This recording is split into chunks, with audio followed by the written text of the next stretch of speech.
Brakta Yahweh, Brakta Yahweh Shai, Brakta Yahweh, Brakta Yahweh Shai, Brakta Yahweh, Brakta Yahweh Shai. All praises unto Yahweh Hashem Yahweh Shai, double honors to the apostles, great millstone. Honestly, brothers, that be pushing this truth in sincerity throughout the four corners of the earth. Let me go a quick video regarding the fear of the Lord and how through the fear of the Lord we persuade men.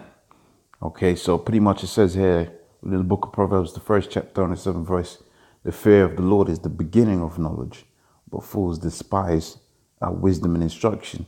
And this parallels with what he says within the book of 2 Peter, the 3rd chapter, how that you was going to have in the last days fools, okay, walking after the desires of their own lust, scoffing against this truth, because the fear of the Lord within this kingdom has dwindled. Okay, so you have it to where Esau's in power, okay, which is your so-called elite banking families, and they have driven forth away the fear of the Lord and presented you with the fear of them, because they be the authority that they are, right? Okay, and through their blessing, which is the sword, they've had it to where everybody fears them, but they don't fear the Most High. Okay, that's where you go to the scriptures like Obadiah. Okay, you see pretty much it says how that the pride of thine heart has deceived thee, that dwellest in the clefts of the rock. Who could this be talking about, that dwellest in the clefts of the rock? Okay, dwellest in the clefts of the rock, whose habitation is high, that saith in his heart, who shall bring me down to the ground? Okay, it says, though thou exalt thyself as the eagle, and though thou set thy nest amongst the stars, thence will the Lord bring thee down. So you got it to where in this society, Esau's elevated to the point where he is the Most High. He sees himself as the Most High. Okay, you got articles out there pretty much going to show you how Esau wants to control every facet of life. Okay, who you love or when you love. Okay, who do you have sex with? Okay, when do you eat? Okay, what do you eat?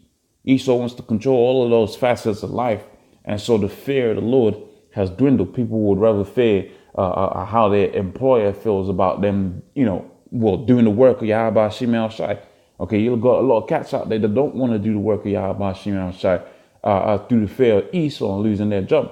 But pretty much this thing is a thing unto death. Okay, that's why the scripture goes into preparing your mind for temptations, because really living in this society where all the power you ever known, right, seemingly was a so-called white man. Okay, you would, doing this work could be at first a mental challenge. Okay, but you're supposed to go over that, because the beginning of knowledge and understanding of the scriptures and understanding that even though Esau's in power, even though he's got the guns, he's got the weapons, the Most High was going to protect you. He was going to be your foundation. That's how you're going to get the understanding of the scriptures. Because in going out there and telling this man to his face, like it says within the book of Wisdom of Solomon, the 5th chapter and the 1st verse, how that he's going down, he's going to be destroyed, and all this, that, and the third, you pretty much get to the bottom line that what? That the Most High is going to be protecting you, man. Okay, if you're out there in the midst of the city, in the midst of Jerusalem, telling the Negroes, Hispanics, Native Americans that they're gonna be destroyed if they don't turn back onto Yahweh Hashem El Shai, well, you gotta have a higher power dealing with you to do that, man. Okay, if you're exposing the Illuminati and these so-called secret societies and this, that, and the third, and you're just out there talking it, man, a higher spiritual power is gonna be with you to do them things, man. Okay, and therefore through the fear of the Lord and fearing the Lord that you will be destroyed if you don't do them things, you actually come to the understanding and to the foreknowledge that what? Yahweh Hashem El Shai is with the men of the Lord, man. And you're going to be protected out there. Okay, not only that, just in every facet of your of understanding. Okay, how the Most High opens your mind out when you really begin to fear his laws, statutes, commandments. Okay, when you go into those laws, statutes, commandments, how you get understanding through the prophecies that was put into those laws, statutes, commandments. Because a lot of guys think that when you go into the books like Numbers and Deuteronomy and so on and so forth, it's just some historical, some history and some laws. But there's prophecies within that. Okay, and then so, just using that as an example and fearing the Lord and wanting to get a greater understanding of the law, okay, of which we are under grace. So you ain't supposed to use your grace for a cloak of maliciousness. You're supposed to be serving Yahweh Hashem El Shai to the best of your ability. Pretty much when you start going into that law, you see that there's a hell of a lot of prophecy within that law, man. How that we was going to be cast away not cast away, how we was going to be driven forth from our own land and go into the land of our enemies and serve our enemies, man, and how we was gonna be in captivity underneath them. But he also goes on to the other flip side of it, which is what? Which is the blessing side of it, because the Lord also says that how he was going to bless us perpetually and have these nations underneath us. So if that's the blessing that's going to come upon the 12 tribes of Israel, how'd you get a heathen out of that? Okay? It says, my son, hear the instruction of thy father, right? And forsake not the law of thy mother. Okay? For they shall be an ornament of grace unto thy head, and thy chains about thy neck.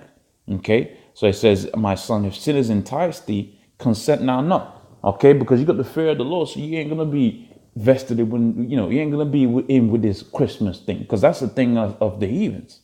Okay? That ain't nothing, there's nothing biblical about that.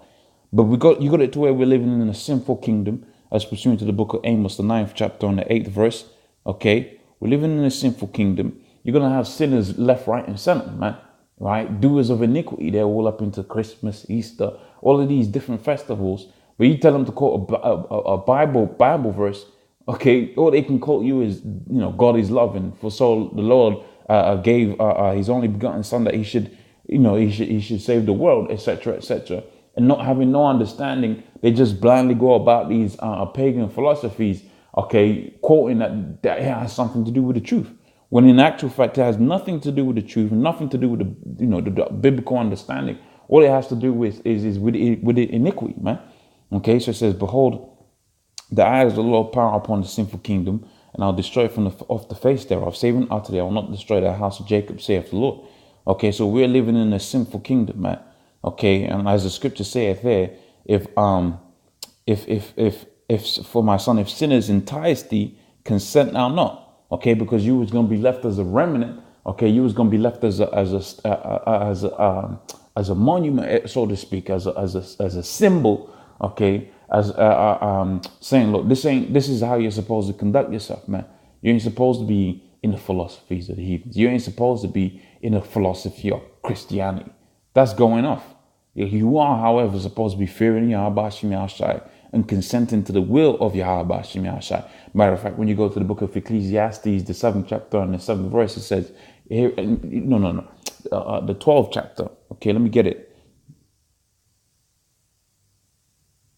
Okay, so the book of Ecclesiastes, and this is going to be maybe the 12 and 13. Okay, let us hear the whole conclusion of the whole matter.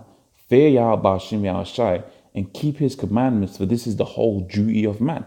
Okay, so your whole duty, the whole purpose of you being born was that to the end that what? That you please the Most High by doing his will, okay, in that you was going to do his instructions, man. Okay, one of those instructions is to go out there and push this word. Okay, one of those instructions is to revere and fear his name. Okay, fear his power. Okay, it says if they come with, if they say come with us, let us wait for blood. Let's lurk privily for the innocent and cause. Let us swallow them up alive as the grave, and whole as those that go down into the pit. We shall find all precious substance. We shall fill our houses with spoil. Cast in thy lot amongst us. Let us have one purse. Okay, my son, walk thou not in the way with them. Refrain thy foot from thy path. For their feet run to evil and make haste to shed innocent blood. To shed blood rather more. Because basically, this is one of those precepts that's kind of multifaceted, because that's very much applicable to the lifestyle that we're living in right now in Babylon. Because on every side you got it to where people are saying, okay, if you do this, you're gonna benefit in this way. Hence the 13th verse. Okay, if you go out there and you go out there into them churches, maybe you find yourself a good job. But what you gonna find out within them churches? Nothing but lies. Okay, but now you're trapped into a system that's against your spirit, man. Okay, and in so many other ways, you got it to where this society advocates iniquity. Oh, that's someone's girlfriend, but you love each other, so that's what you benefit out of that. So you can go out there and do that. And next thing you know, you got some big Jake out there saying you slept with his girlfriend, and he's got a knife in his hand. Okay, because the scripture talks about how vengeance is the rage of a man. Okay, but this is what this society pushes. It pushes you to what? To do as everybody else does. Okay, matter of fact, if I go to the scripture, wide is the gate. okay, you get exactly what I'm trying to say. Okay, so Matthew 7:13, it says, enter ye into the straight gate, which is the path of difficulty. Okay, you talking about how you're talking about fearing the Lord. Fearing the Lord is a difficult, I wouldn't say burden, because really the scripture says that how his laws are not burdensome. But you apply the fact that we're living in the most wickedest society, then it could be very burdensome. Like I had said, just keeping the dietary laws, you have no idea what you're eating. You have no idea what you're eating. Okay, you have no idea of the air you're breathing. Okay, the clothes that you put on, they're against the scriptures, because the scriptures talk about having material made out of one. Having garments made out of one fabric. Okay, roughly paraphrasing. Okay, mixed seed, laws of mixed seeds, woven fabrics. Okay, food that you eat is just completely messed up, as I mentioned before. Okay, so walking this straight gate is a path of difficulty. Okay, take the pig for instance. That's marketed as some kind of delicacy within the society, and they blend it in with wherever they can.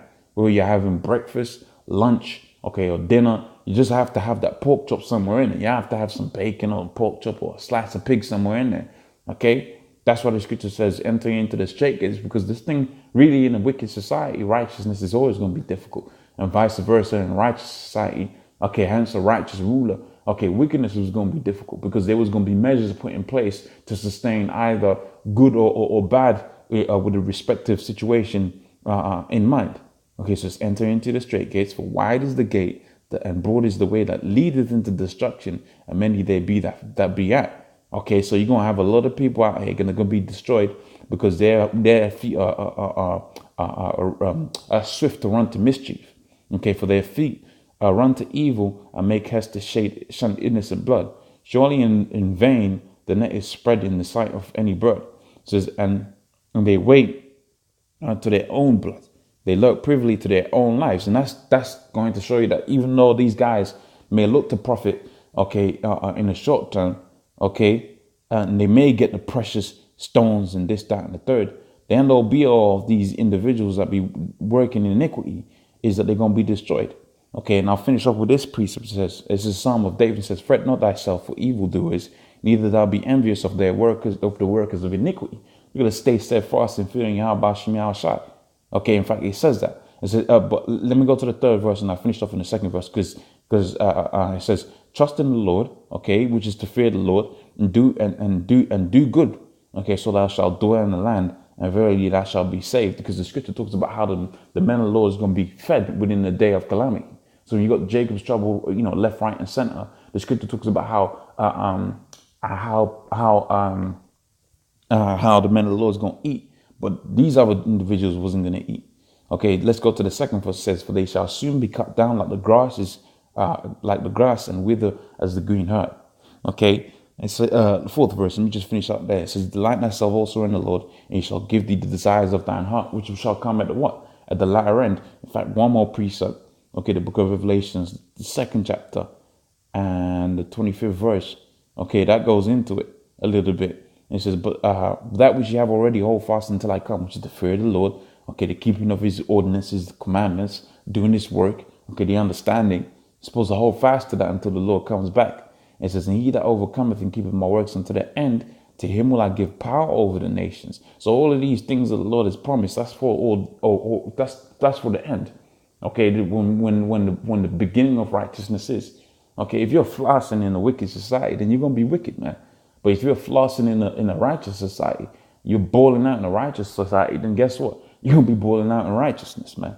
Okay, so it's just a quick video regarding fear and various other different topics embellished within that. So hopefully that was a verification. So Yahweh Shem Yahushai, Barakatah, Rakah, Ba'ashim, Rakah, Kadash. All praise unto Yahweh Shem Yahushai. Double honors to the apostles of Great Millstone. Shalom.